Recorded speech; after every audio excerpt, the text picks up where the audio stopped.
Welcome back inside the Bakersfield of California. Ryan Holt, Kevin Bartle, joined by Condors assistant coach Tony Borgford here, live on Bakersfield.com, also on My45. You can catch Condors Unleashed every Saturday.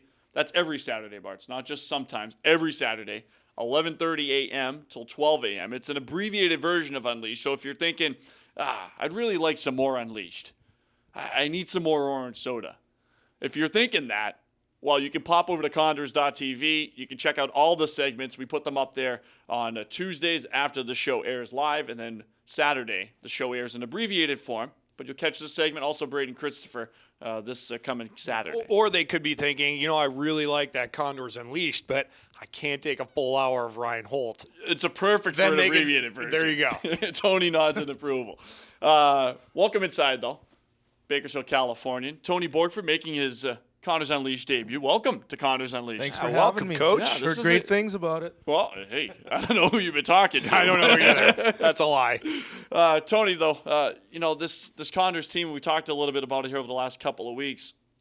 Injuries, sickness, illness, but this Condors team just continues to fight, continues to, play 500 hockey, but do so in a manner in which this team is playing pretty well, all things considered, with the lineup that's been out there and the opportunities that's been given to some guys who otherwise might not have had this opportunity. Right, and that's what we look at it as, is an opportunity for young guys to get into the game situation and situations they might not play in on a regular basis. And, things have been going fairly well, all things considered. We've pieced together a lineup here and there, but overall the guys have been responding. They've been playing well, and they've been, seizing the opportunity they've been given. I saw home and home against Stockton last weekend. I'm thinking 6-5. Coaches love 6-5 games, don't they? Oh, that's a coach's dream. Coach's dream, 6-5. You love to see that much. No, I think the fans got their money's worth, but the coaches, we can live with a 2-1 win versus a 6-5. Yeah. But you take the weekend on the whole, and obviously the big game in Bakersfield on Saturday. From a coaching perspective, teddy bear toss. You see all the Bears come down. It's a special scene here in Bakersfield, but at the same time, and Ryan Hamilton mentioned it during the game, there's a game going on, and we got to get back to work here. Right. We've been through them before, like on the road and at home.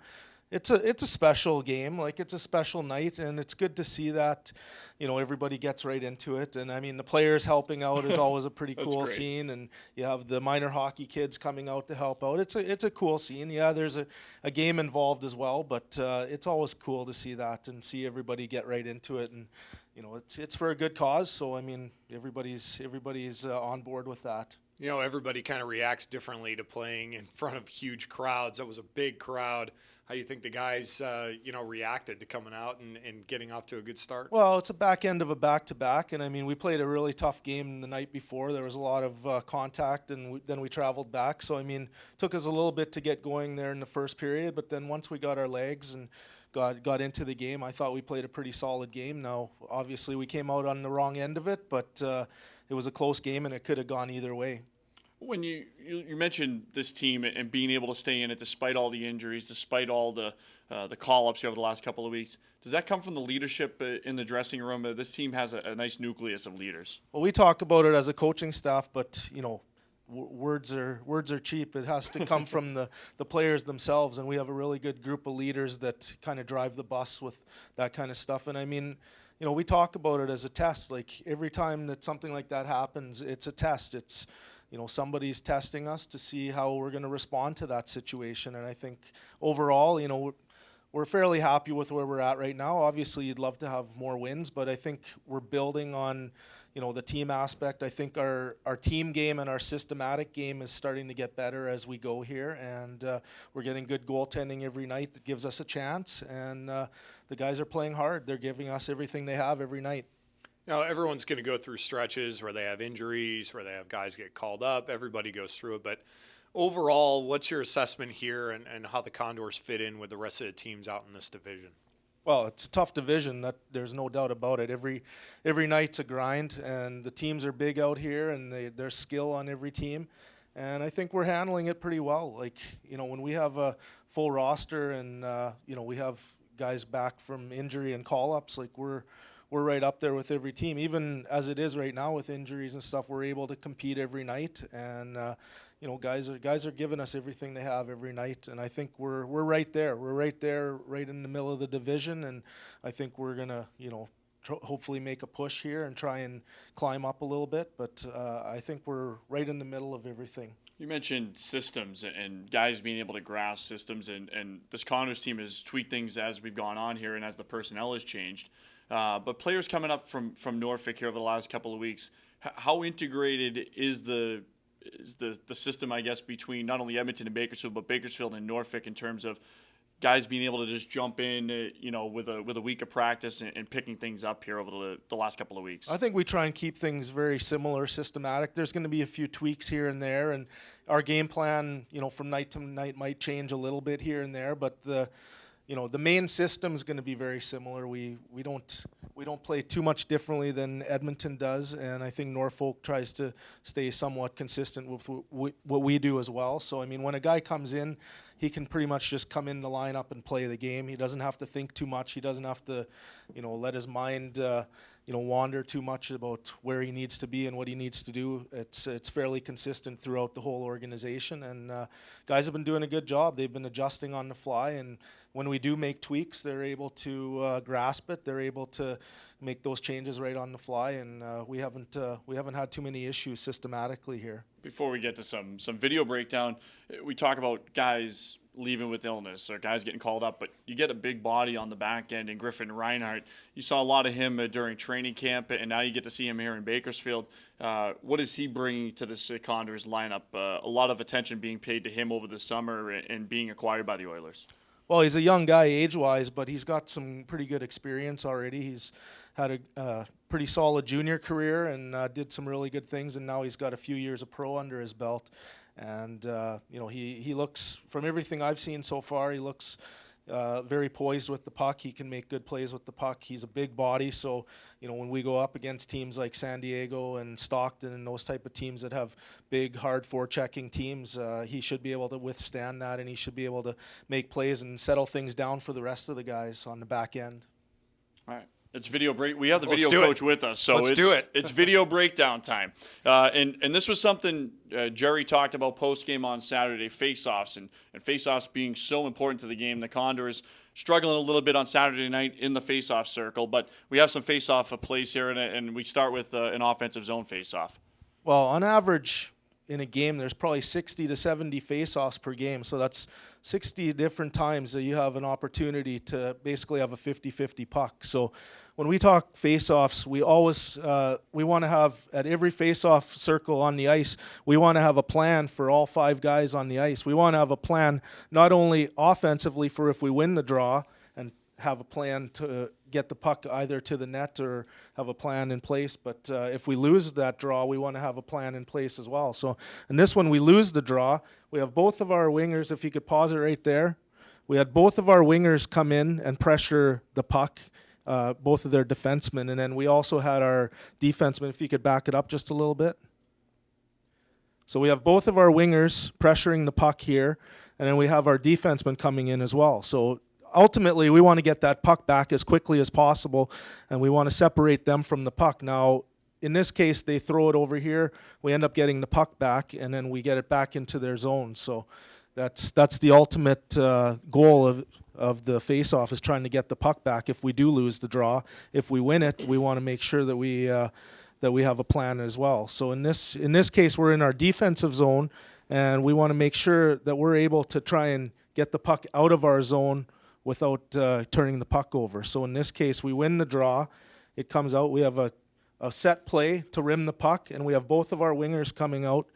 And so basically that's our face-off play. It's called the rim play, and we have both of our wingers trying to press the puck out of the zone. And now, are you guys calling that out from the bench? You have key terms. Are they talking about it on the bench before they come out? How does this guy know that you're doing the rim play and he needs to get over there? We go through a full game plan like ahead of the game, and we basically post it all up on the board. So we have everybody on the same page going into the game. Now, there's going to be the odd time throughout games where we'll make in-game adjustments, like in between periods or on the bench. And we have 2 or 3 set plays off of every face-off, and we'll call it. Like Jerry will call it, or JF will call it, and we'll make sure that all 5 guys are on the same page going into a face-off.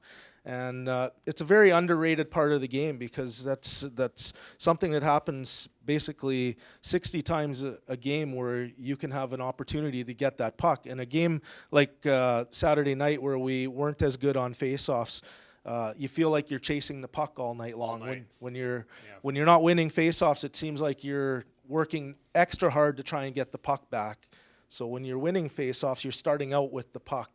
And when you're losing face-offs, you're chasing the puck. Right. And face-offs, too, with you being up as kind of the eye in the sky for the first couple of periods, it seems like that would be one of the scenarios where if there needs to be an adjustment made on the fly or something, you can easily see that from up top as opposed to maybe ice level, a better vantage point. Right. I mean, when you're up top, you see the systematic play quite a bit more than when you're on the bench. Everything at ice level happens that much faster, but when you're up in the stands or up in the perch, I guess, you're able to pick things out a little quicker and try and relay that onto the bench as quickly as you can. And one thing I see, even on the losses or face-off wins, it's all about supporting the puck. It seems like even when you lose a face-off, 2 or 3 guys are going. You want to outnumber guys. Right. If you win a face-off, you want your wingers crashing in, because the face-off is more than just the centerman. Right. It's all 5 guys. It's a 5-man unit that's trying to get that puck back, and a lot of times the pucks aren't win clean. Like a lot of times they're sitting in the face-off circle and they're looking for somebody. You're looking for support to come in and help win that face-off. So the centerman is just a small part of that. It's the wingers jumping in. It's the defenseman knowing where to go off of the face-off win or loss. So there's a lot of little things that go into each face-off. And the center, once he wins it, his job's not done. Right. You got to tie your guy up. Right. Allow your D to move the We puck try and around. keep it as simple as possible.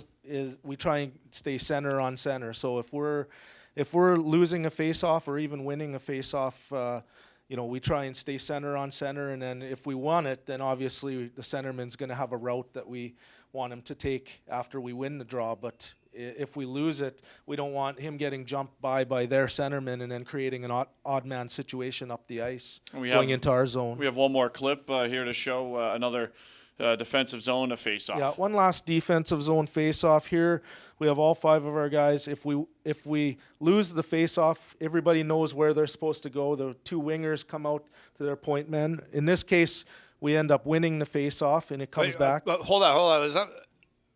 Before you, one thing I want to point out, because I don't think a lot of fans realize that everybody during the face-off has a specific position. Correct. You have forward, and D, and it's a D on the wall, yes? Yeah, this is our D on the wall, centerman, winger, defenseman, winger. So, and this would be your right winger? Yeah, this is our right winger, left winger, and this is just a kind of one of our common alignments here. So center would obviously stay on center here, and then our defenseman. In this case, we were going up the strong side. Up the strong side means you're coming up the same side that you're on.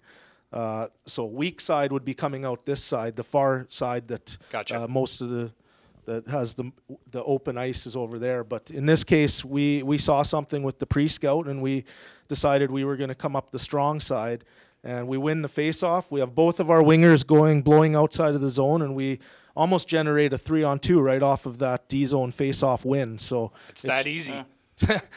I wish it was that easy, but it's a simple game, Tony. It's a simple game. That looks so it's easy. all coaching, right? It's all coaching. Tony, we appreciate the time as always. Thank Thanks you for very coming much for on. Great having me time. on. Certainly Appreciate have Tony on throughout the year here on Condors Unleashed. When we come back, we'll have Braden Christopher joining us, so we'll talk to him about his first couple months pro. Mike Hart will make some picks as well. I got to get my standings up a little bit. It was Keep a lot like thinking my that. football picks this weekend. We'll come back. Unleashed, Bakersfield.com.